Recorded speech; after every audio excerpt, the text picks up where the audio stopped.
Hola. Hola, buenas noches, doctor. Bueno, un honor y un gusto que esté acá. Lamentablemente tengo que disculparme de parte del señor Fabián Ver porque ha tenido un problema en su teléfono de último momento.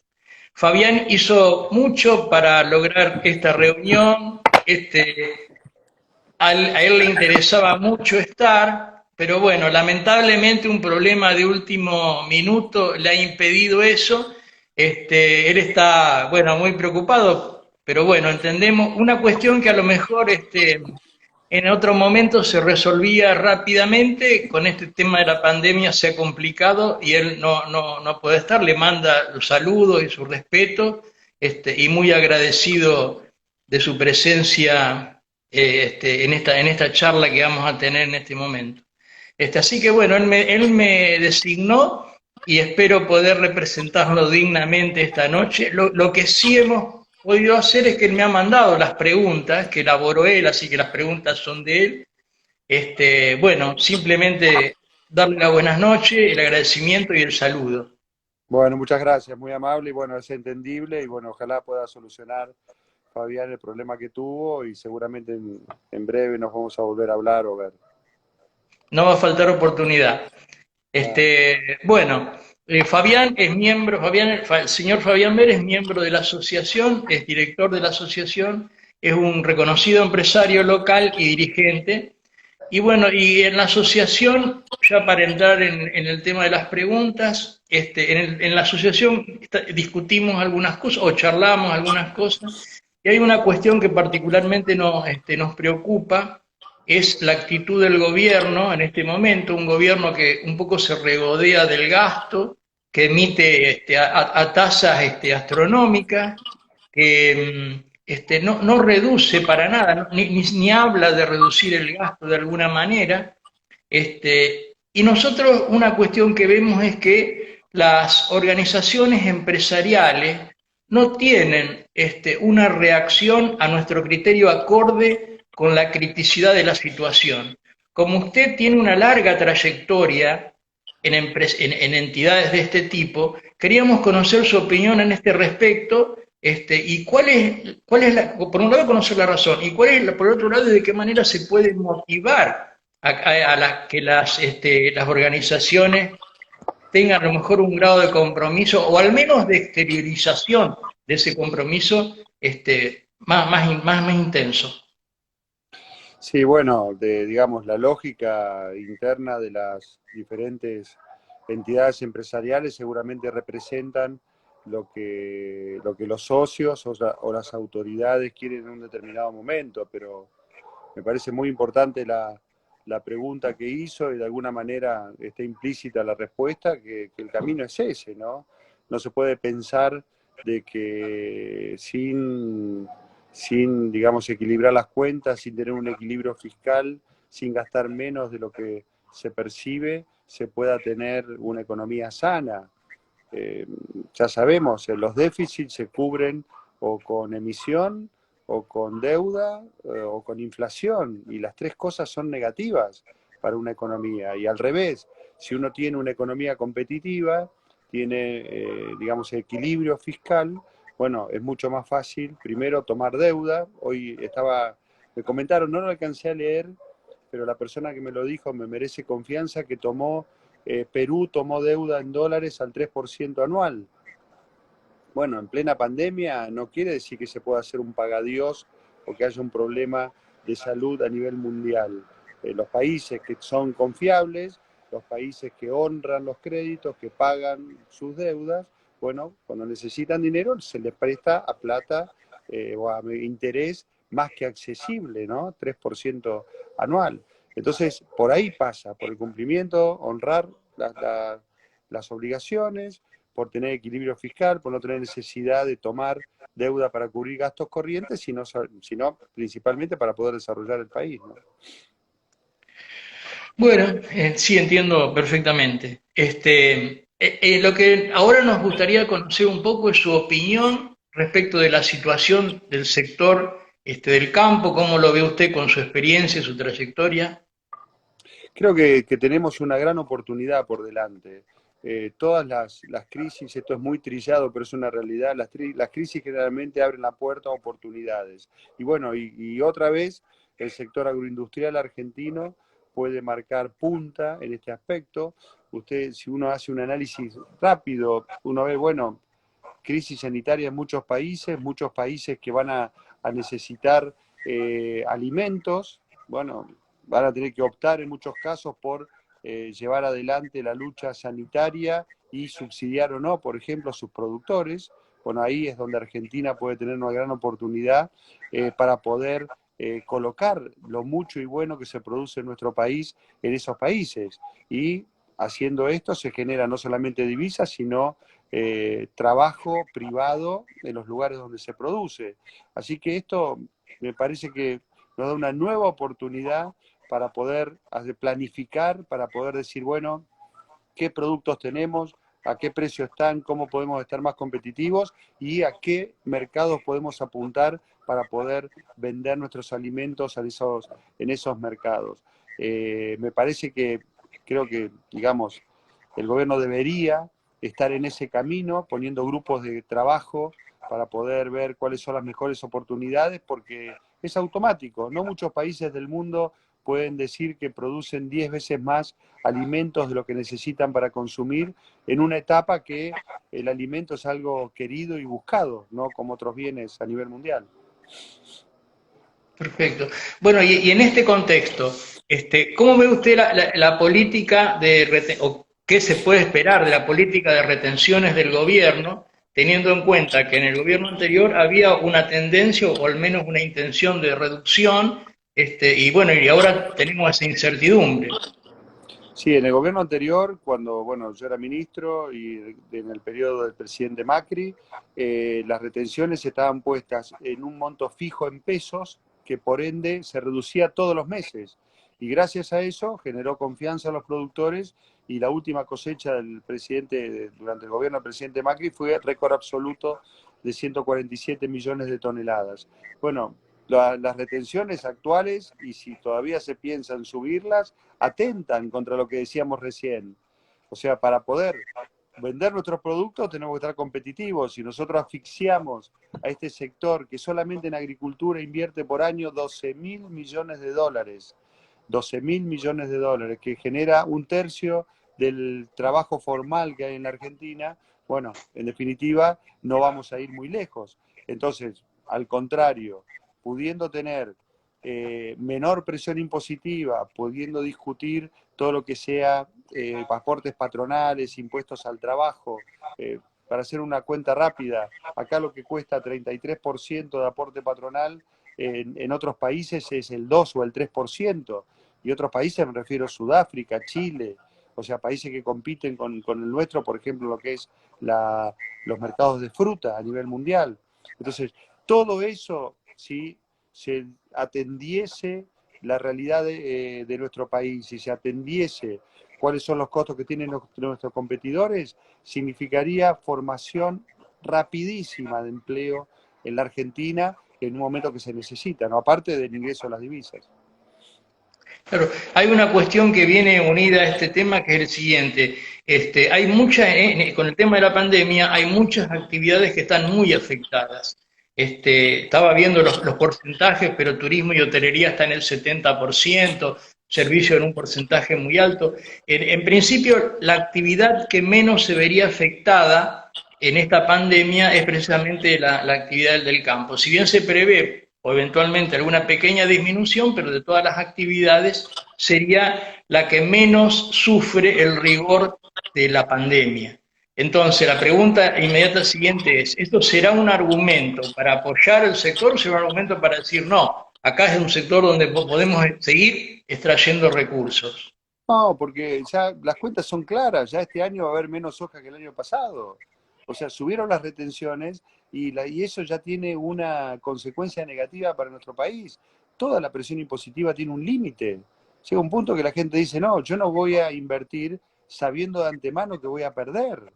A rindes normales, a clima normal, con esta presión impositiva ya no me conviene hacerlo. O sea, sembrar en la Argentina, producir carne, producir leche o cualquier otro alimento no es un servicio público, es una actividad económica. Y hoy, si uno ve, la presión impositiva está entre un 70, 80 o 90% según la actividad del resultado de esa actividad. Entonces, se hace impracticable, o sea, por no querer hacer el esfuerzo, quien todavía no lo hizo, que es el Estado, está ahogando a los sectores más dinámicos de la economía. Y eso es muy importante remarcarlo. Se pide supuestamente a las grandes fortunas, a las diferentes producciones del país, se grava a 3 niveles, nacional, provincial y municipal, pero el Estado no ha hecho absolutamente nada por moderar su gasto improductivo.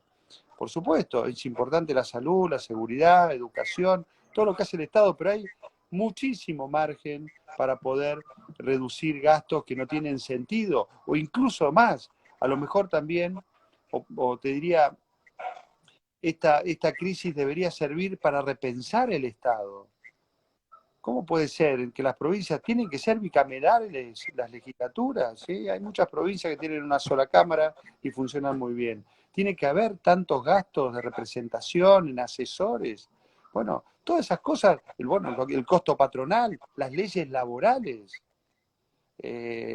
por exceso, digamos, ya la gente no contrata en muchos casos un empleado porque ya se hace prácticamente imposible mantener todo eso, y ni hablar si llega a tener un juicio laboral. Posiblemente le cuesta la empresa, le cuesta la pyme a ese empresario si tiene un par de juicios laborales. O sea, todo eso es importante hablarlo, decirlo claramente, porque es lo que nos saca de la cancha a la hora de colocar nuestros productos.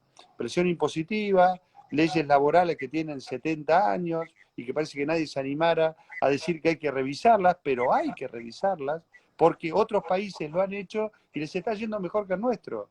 O sea, por haber tenido la apertura mental para darse cuenta dónde estamos parados en el siglo XXI y hacia dónde va el mundo del trabajo. Por dar un ejemplo nomás, ¿no? Bueno, eso es lo que refiere un poco a la primera pregunta nuestra. ¿Cómo es que hay yo diría hasta un silencio ensordecedor, digamos, porque todos conocemos la situación, pero no se escuchan voces realmente importantes y fuertes y presentes en la sociedad? Y fíjese, hablando del mismo tema, aparece el tema del diputado Kirchner y del diputado Heller, del impuesto que están estudiando, dicen, a las grandes fortunas. Parece como o parece una provocación, o parece buscar un enemigo que no tiene sentido. No sé qué reflexión le merece esto, que parece que los gobernantes, los diputados del Congreso no alcanzan a entender la situación, como la estamos describiendo, y aparecen con este tipo de inquietudes. Sí, la verdad que no me llama la atención, porque ese es el kirchnerismo, ¿no? O sea que cuando estaba el momento de campaña y la elección, los que decían y decíamos, ojo que esto es igual o peor de lo anterior, y había gente que decía, no, van a venir mejores, más buenos, con otros modales. No, no fue así. O sea, la realidad es que lo que sucedió fue que Cristina Kirchner puso de candidato a Alberto Fernández, y bueno, y ahora que ganó la elección, está llevando adelante la política que desarrolló durante su gobierno y, digamos, posiblemente hasta más de lo que no pudo terminar en aquel momento. Y bueno, y esto es parte, y ya sabemos cómo termina mal, porque al revés, los países aprendieron que tienen que seducir al capital para generar inversión, para generar empleo, para poder tener una mejora en la calidad de vida y no perseguirlo. O sea, es una ideología o una forma de gobernar que atrasa 60, 70 años, y ya con el diario de hace 70 años ya sabemos que esto fracasa. Entonces es volver a caer en lo mismo por una terquedad que no tiene razón de ser. Pero en definitiva, lamentablemente, están yendo por un camino que sabemos que va a terminar mal. Seguro.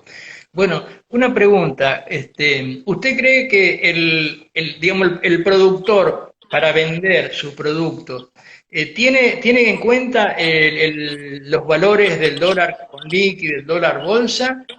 ¿Son parámetros que deciden ventas o no? No, no, yo, no, a ver, ¿cómo le puedo definir esto? Creo que la absoluta mayoría de los productores agrícolas de la Argentina, si usted está hablando solamente de agricultura, no es un inversor sofisticado.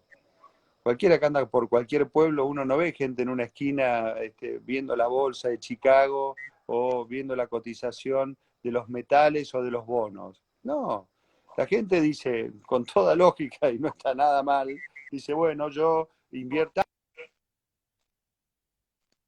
tanto, lo voy a poner en un silo bolsa en el campo, esta parte para pagar sueldos, estos impuestos, con esto pago la maquinaria, y esto que me queda acá, con esto vivo, y con esto otro, con la puntita de la bolsa, vuelvo a invertir para el año que viene. Es la absoluta mayoría de productores saca las cuentas de esa manera, y gracias que tenemos esas decenas de miles de inversores seriales que todos los años vuelven a poner, todos los años vuelven a poner, y que la plata incluso sale de la misma cadena. O sea, acuérdense de la gran sequía que hubo hace un par de años atrás, a pesar de haber perdido una, una parte importantísima de la cosecha, a los 4 o 5 meses volvieron a apostar 12.000 millones de dólares en sembrar, y plata que no salió del gobierno, no salió del Estado, no salió de los bancos, sino que salió de la propia cadena en una gran red de confianza donde cada uno se fue fiando, y de esa manera tuvimos lo que le decía recién, esa cosecha récord, ¿no? Histórico de 147 millones de toneladas. Hay una cuestión que es la siguiente. Algunos organismos internacionales, la FAO, la OMC, están un poco advirtiendo sobre la eventualidad de problemas en la cadena de distribución de los productos alimenticios en el mundo. No sé cómo ve usted esto en el país y si cree que estos organismos tienen algún principio de racionalidad en esa apreciación. ¿Distribución logística se refiere? Sí, sí, sí, sí. No, no, no veo que haya problemas para llegar con alimentos a algún lugar, posiblemente en algún país que no tenga su infraestructura desarrollada, pero en general todo lo que es transporte aéreo, transporte por vía marítima, fluvial, por ferrocarriles, bueno, está bastante desarrollado, y los productos llegan en tiempo y forma a muchos lugares. No sé específicamente si estará refiriendo a otra cosa, la FAO No, u otro lugar.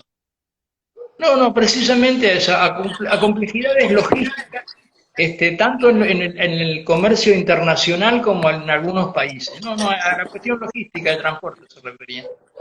Yo lo que me acuerdo de debates de hace unos, bueno, antes de ser ministro fui vicepresidente de la Organización Mundial de Productores, de la OMA, y me acuerdo que, bueno, que un debate que había era la gran participación que tenía la logística en el costo de los alimentos, a diferencia de lo que percibía el productor.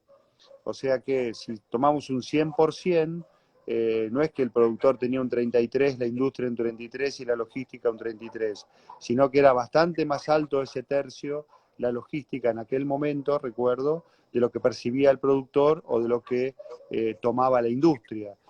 Posiblemente por ese lado también, a lo mejor el comentario viene a raíz de eso, ¿no? Puede ser. Dígame una cuestión ahora. Su ministerio durante su gestión tuvo, digamos, al menos una buenos comentarios respecto de la eficiencia de su gestión. ¿Cómo ve digamos, el ministerio en la nueva gestión de este gobierno? Yo creo que primero, bueno, te agradezco el comentario por un lado, por otro lado creo que es mérito del gran equipo que pudimos formar en el ministerio y del liderazgo, por supuesto, del presidente Macri, pero por otro lado, independientemente, no, prefiero no opinar de lo que está haciendo actualmente el ministerio, sino que simplemente ahí quedaron los números.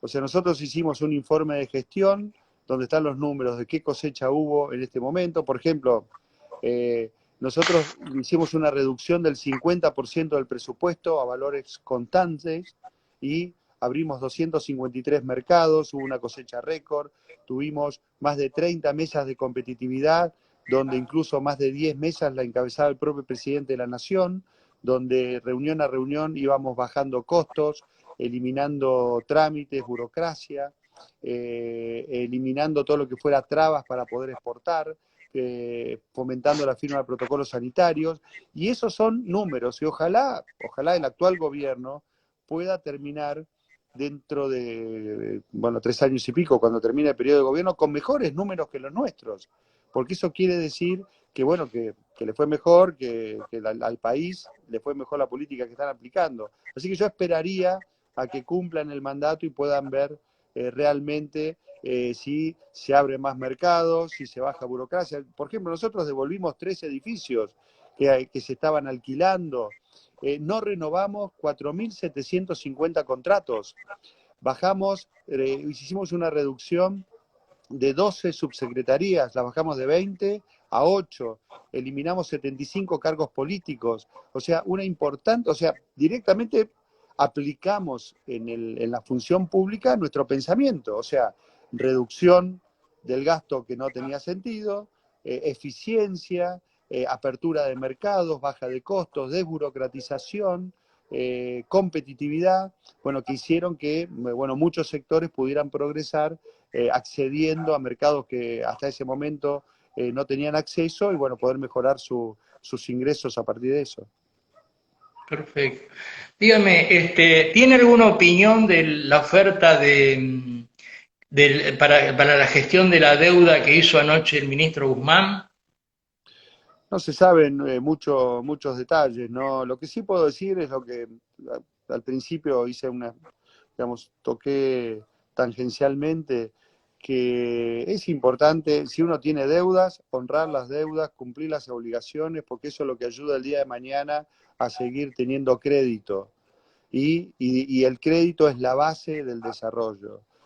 Todo lo que venimos arrastrando son las capas geológicas de cada uno de los gobiernos, salvo el gobierno del presidente Macri, que redujo el déficit sensiblemente, casi 6 puntos, terminamos en 0,4 de 6 y pico que hubo al principio del mandato, porque es la manera de poder tener una fluidez en poder recibir financiamiento y hacer las reformas que necesitaba y que sigue necesitando nuestro país.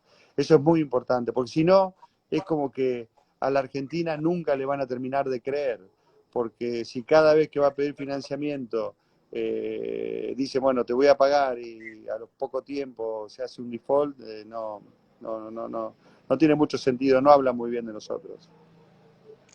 Bueno, yendo un poco entonces ahora a la cuestión, digamos, que nos tiene a todos en estos días tan conflictuados, que es el tema de la pandemia. ¿Cómo ve usted la gestión que está teniendo el gobierno respecto de la pandemia? Y si no ve algún riesgo de que haya demasiados controles, que el gobierno tome demasiados controles sobre la vida de las personas. Como usted seguro sabe, hubo un intento de salud de tomar el control de todos los recursos de salud. Entonces, por ahí se ven como hasta ahora espasmódicamente movimientos hacia un lado y hacia otro.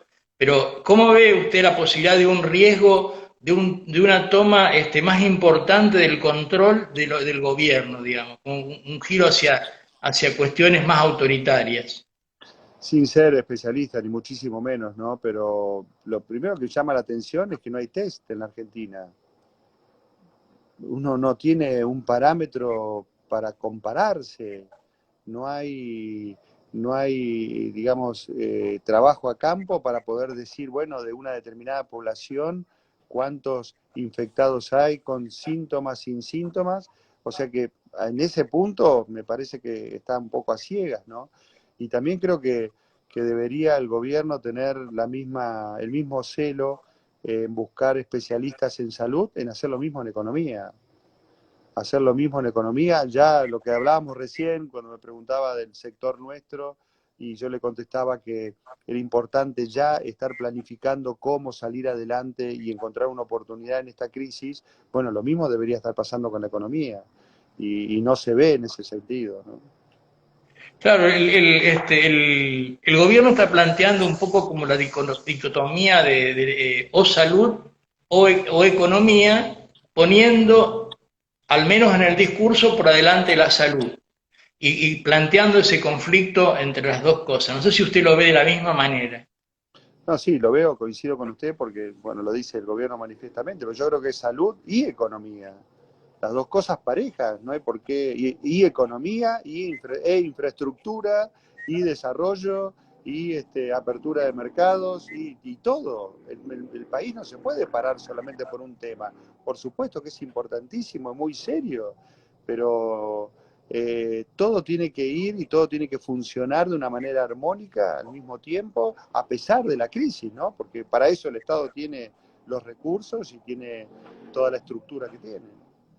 Sí, nosotros por ahí lo que vemos es que hay como una sobreactuación respecto de la pandemia. Si bien por supuesto es una cosa grave, es una enfermedad complicada, de características específicas en cuanto a al contagio, etcétera, pero en principio nos parece un poco exagerada la reacción del gobierno en cuanto a tener tan frenada la economía. Digamos, concretamente hay países como Suecia que, si bien se tienen todos los recaudos necesarios para poder minimizar los contagios y tener la enfermedad lo mayor controlada posible, en general la vida es normal, digamos, no hay cuarentena obligatoria, etcétera.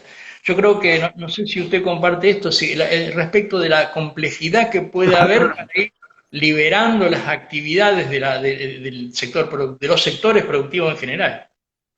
Bueno, eso es la planificación que no se ve, por eso se ve mucha planificación en salud, permanentemente se están contando cuántas camas hay, cuántas camas debería haber en una emergencia, bueno, aparentemente van a llegar los reactivos para poder hacer los test necesarios de acuerdo a la población que tenemos, pero esos pasos que ya se saben que van a dar y las diferentes hipótesis que se están marcando con respecto a la salud no se ven en la economía. O sea, de la misma manera que se están planificando el futuro con respecto a la salud, se tendría que hacer lo mismo con la economía, ver qué sectores, por qué, cómo, con qué, y aparte, con qué medios, porque en definitiva, el financiamiento, crédito, y presión impositiva, asistencia financiera, bancaria, ya no vemos que esté el gobierno trabajando en eso, ni mucho menos, ¿no? O sea, en ese sentido lo vemos un poco a tientas. Bueno, hay una cuestión que nosotros observamos incluso antes de la pandemia, que hay como un reclamo en la sociedad respecto, o hacia, mejor dicho, hacia las democracias. Cada vez un reclamo más intenso en cuanto a la participación del Estado en la vida de las personas. Y entonces, digamos, no es raro ver que haya reclamos de un ingreso básico para todas las personas. Como que hay, o al menos percibimos nosotros, un incremento en la solicitud de la gente de la intervención del Estado en la vida de las personas. No sé si usted comparte esa visión y si es así o no, qué reflexión le merece. Yo creo que muchas veces hay gente que no ha vivido una experiencia diferente a que el Estado la asista. O sea que creo que también es una cuestión de percepción. A mí, bueno, eso no me parece el camino, todos esos totalitarismos han fracasado. Es más, países que eran comunistas ahora prácticamente son paladines del capitalismo porque se dieron cuenta que ese es el camino y en eso hay que bregar. O sea, hay que trabajar para que se genere empleo privado, para que haya libertad en la gente, para que haya libertad para poder contratar, libertad para mover su dinero, sus cosas, pero bueno, muchas veces por no conocer y por temor también, por decir, bueno, pero esto realmente va a ser así, si a mí no me aseguran un determinado ingreso, me voy a morir de hambre, no voy a tener, no, al contrario, si acá se baja la presión impositiva, se deja invertir, si dejan que las actividades realmente sean rentables y se les saca, digamos, se las deja de asfixiar con impuestos o con otras trabas, se genera empleo privado, que es el empleo digamos, necesario para cualquier país. Y de esa manera, entiendo yo, que ahí la gente va a valorar poder tener un sistema diferente al asistencialismo, ¿no? Claro. No, porque hay una cuestión que nosotros destacamos más de una vez, que es la siguiente. Hay un doble discurso muchas veces en la sociedad, digamos, porque, por ejemplo, en el caso de la salud, todos sabemos que la salud pública no es la mejor y todos tratamos de tener nuestra obra social o nuestra prepaga. En la educación pasa algo parecido, digamos, todos, concretamente, por ejemplo, mis nietos van a escuelas privadas. Entonces todos tratamos de defender la educación pública, pero vamos a colegios privados. Con la salud, con la educación, con la seguridad, hacemos lo mismo, contratamos rejas, alarmas, seguridad privada, etcétera. Ahora, defendemos al Estado interviniendo en esas funciones. Entonces hay como un doble discurso, digamos, yo quiero la salud pública, pero no la quiero para mí. Yo para mí me contrato mi prepaga. Ese es como un doble discurso, como una tensión que hay en la sociedad. No sé si usted la percibe o no y qué reflexión le merece. No, creo un poco como decíamos recién, me parece que al, al posiblemente, al no estar, no quiero generalizar, pero simplemente es un pensamiento, ¿no? Pero en definitiva, muchas veces al no satisfacer las verdaderas necesidades de todos, bueno, mucha gente se tiene que, digamos, volcar a la salud privada, a la educación privada, porque dice, bueno, no hay los suficientes días de clases o, bueno, los hospitales no están bien provistos en algunos casos, o no tengo la seguridad suficiente. Pero bueno, pero ese es el estado que hay que repensar, porque en definitiva eh, la presión impositiva está, los recursos llegan al Estado y evidentemente se están ocupando para otra cosa, porque digamos, con una presión impositiva similar a los países de Europa del Norte, no se tienen los servicios que tienen en esos lugares, ¿no? Y esa es parte del replanteo que hay que hacer. Creo que ahora tenemos una gran oportunidad para poder hablar de esas cosas, porque en definitiva, si el contribuyente hace el esfuerzo y del otro lado no vuelve el servicio como debería estar, también podríamos hablar de transporte, ¿no? Por el transporte público, que en otros países también, que tiene mucha presión impositiva, el transporte público anda muy bien, y acá no tanto. Entonces, eso es lo que creo que llegó el momento de tener que plantear esas cuestiones y pensar un país distinto. Sí, nosotros también coincidimos que esta es una oportunidad que tendríamos que aprovechar precisamente para tratar de, no sé si cambiar, pero al menos hacer funcionar ese tipo de instituciones que lamentablemente no prestan el servicio que todos esperamos por el costo que tienen. Pero bueno, doctor, muy agradecido. Quisiera saber si tiene alguna reflexión final como para dejarnos. Puede ser respecto del sector, por ejemplo, que a todos nos interesa, que es el campo, o que No, bueno, particularmente... en ese aspecto, lo que dijimos al principio, tenemos una gran oportunidad, tenemos algo que el mundo quiere y necesita, que son alimentos, somos muy eficientes produciéndolos, la Argentina marca tendencia a nivel mundial de lo que es la producción de alimentos, los procesos, el trabajo en red, el compartir sobre todas las cosas que salieron mal para que otros productores no cometan los mismos errores, y muchos productores del mundo vienen a ver cómo producimos los argentinos y tenemos que aprovechar este gran talento que hay y este espíritu emprendedor que tiene nuestro productor agropecuario. Y de esa manera, bueno, poder generar las divisas necesarias, de la mano también de otros sectores, por supuesto, como la energía, por ejemplo, el turismo, una vez que pase esta pandemia, para poder mejorar la calidad de vida. Y no tener miedo de encarar estructuras obsoletas, malas.